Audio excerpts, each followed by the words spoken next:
అందరికీ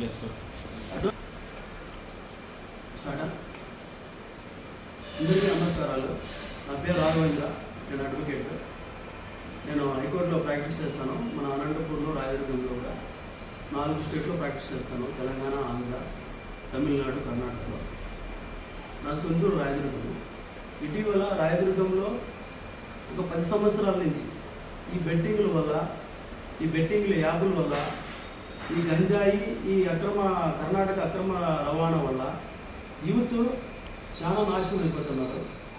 అందులో ముఖ్యంగా రాయదుర్గానికి సంబంధించి 10 మంది కీలకమైన బుకీలు ఉన్నారు.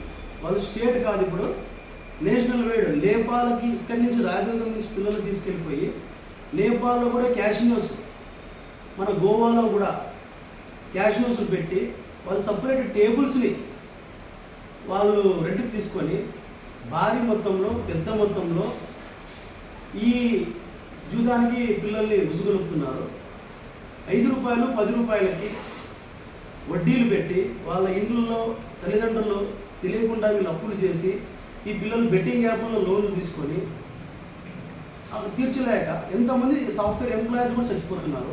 ఈరోజు హిందూపురంలో ఒక పిల్లోడు, 23 ఏళ్ళ పిల్లోడు ట్రైన్ కింద పడి చచ్చిపోయి ఒక వీడియో కూడా తీసేసి బెట్టింగ్ యాప్లు ఎవరు ఆడొద్దండ్రా అని చెప్తుంది. ఇటీవల నిన్న లేక మొన్న రాయదుర్గంలో ఒక చాలా పెద్ద కీలక బుకీ వచ్చేసి హైదరాబాద్లో పోలీసులు అరెస్ట్ చేసినారు. అరెస్ట్ చేసిన వెంటనే ఆ పోలీసులకి రాయదుర్గానికి సంబంధించిన ఒక పెద్ద ప్రజాప్రతినిధి ఫోన్ చేసి భయపడించడము, ఎఫ్సెస్ కార్పస్ చేస్తాను, వాడిని తొందరగా మీరు విడుదల చేయకపోతే అని చెప్పి ఆ పోలీసులకు కూడా, అందులో పోలీస్ డిపార్ట్మెంట్ అందరినీ అనడం లేదు నేను, అందులో కొంతమంది అవినీతి పరులు 5 లక్షల రూపాయలు తీసుకొని, అది కూడా సరౌండింగ్స్ ఎక్కడంటే మన జయంతి మెడికల్ స్టోర్ సరౌండింగ్స్లో ఒక కానిస్టేబుల్ ద్వారా ఇచ్చి పంపించేసి అతన్ని అరెస్ట్ చేసి వితిన్ ఒక 5-10 అవర్స్లోనే అతన్ని రిలీజ్ చేసినారు. అతను దర్జాగా తిరుగుతున్నాడు. వాళ్ళ వల్ల, గతంలో వీళ్ళ బ్యాచ్ వల్ల ఇక్కడ కరెక్ట్గా మన కమిటీ మార్కెట్, చింతపండు మార్కెట్ దగ్గర ఒక యాదవ్ కులస్థానికి చెందిన ఒక పిల్లోడు ఈ బెట్టింగ్ యాప్లకి, ఈ జూదానికి, మద్యానికి బానిసైపోయి 23 లక్షల రూపాయలు అప్పు చేసి అదే బుకీ దగ్గర మోసపోయి ఆ బుకీ ఏమైనా చేస్తాడేమో, ఇంటి దగ్గర వచ్చి గొడవ చేస్తాడేమో, నా తల్లిదండ్రులు తెలుస్తుందేమో అని చెప్పి గురేసుకుని చచ్చిపోయారు. రీసెంట్గా మరోసారి మన గ్యాస్ గోడౌన్ దగ్గర కూడా సేమ్ ఒక పిల్లోడు అలాగే చనిపోయాడు. ఇంకొకటి అజియా సినిమా పక్కలో ఒక అంగడి పెట్టుకొని వ్యాపారం చేసుకుంటున్న ఒక వ్యక్తి ఆస్తులు అమ్మాడు. వారి తల్లిదండ్రులు ఇప్పటికీ మంచి 5 లక్షలు 10 లక్షలు సెంటు నడుస్తుండే ఏరియాలో కూడా 2-3 లక్షలకి అమ్మి వాళ్ళ అప్పులు తీర్చడమే కాక వాళ్ళ అప్పులు తీరక వడ్డీ కూడా మిగిలిపోయి ఇప్పటికీ అతను వాళ్ళకి వడ్డీలు కడుతుంది. చాలా ఘోరంగా తయారైపోయింది ఈ రాయదుర్గం పరిస్థితి. రాయదుర్గంలో విచ్చలవిడిగా గంజాయి జరుగుతుంది. గతంలో సీఏలు కూడా నేను పర్సనల్గా చెప్పాను.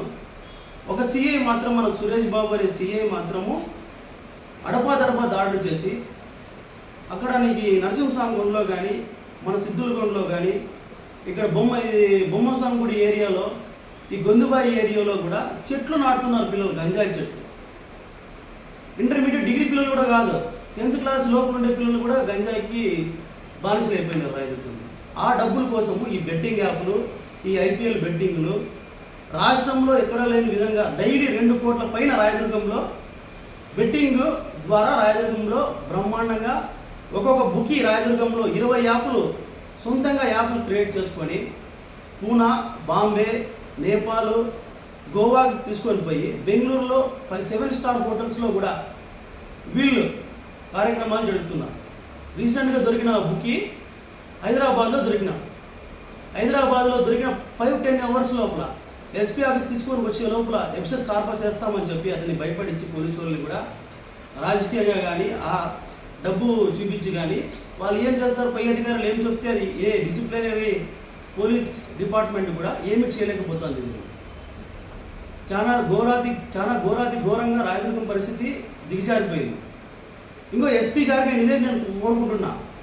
నేను అనంతపూర్లో కూడా నేను ఆడే నా ఓటింగ్ హక్కు కూడా ఉంది అనంతపూర్ కోర్టులో అడ్వకేట్స్ ద్వారా. ఈ ఎస్పీ గారిని ఒకటే కోరుతున్నా, ఇంతకుముందు మా శేషాద్రిని మా అడ్వకేటు మీ 3 టౌన్ పోలీస్ స్టేషన్లో మీ సిఐ ఛాంబర్లో చనిపోయినా కానీ ఆయన మీద ఎటువంటి యాక్షన్ తీసుకోలే.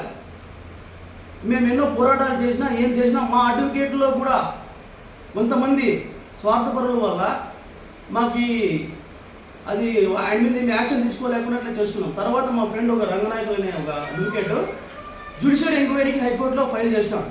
అది కేసు నడుస్తుంది. మేము అడ్వకేట్స్ అయినా కానీ మాకు మీరు ఏం కూడా చేయలేదు. మీరు ఈ జిల్లా ఎస్పీ, అనంతపురం జిల్లా ఎస్పీ, ఇప్పుడన్నా కానీ యువత నాశనం అయిపోతుంది. 10th క్లాస్ పిల్లలు కూడా, ఇంటర్మీడియట్ పిల్లలు కూడా గంజాయికి, మత్తుకి, మందుకి, ఈ బెట్టింగ్ యాప్ల వల్ల కుటుంబాలు సర్వనాశనం అయిపోతున్నాయి. ఎవరో ఇంజనీర్లు ఎన్నో పేపర్లో చూస్తున్నారు.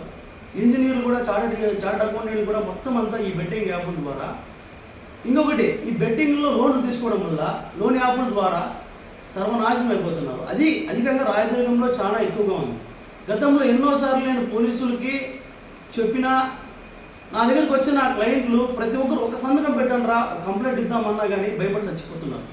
సార్ మీరు కంప్లైంట్ ఇస్తారు, పోలీసులు కూడా వాళ్ళు కొంటున్నారు. చూసాను నేను 10 నిమిషాల్లో అతను రిలీజ్ అయ్యి బయటకు వచ్చినాడు. 3 రోజుల క్రితమే జరిగింది ఈ సంఘటన. రాయదుర్గంలో ఎవరిని అడిగినా కానీ వాళ్ళ పేరుతో సహా చెప్తారు. ప్రతి ఒక్కటి నా దగ్గర ఎవిడెన్స్ ఉంది.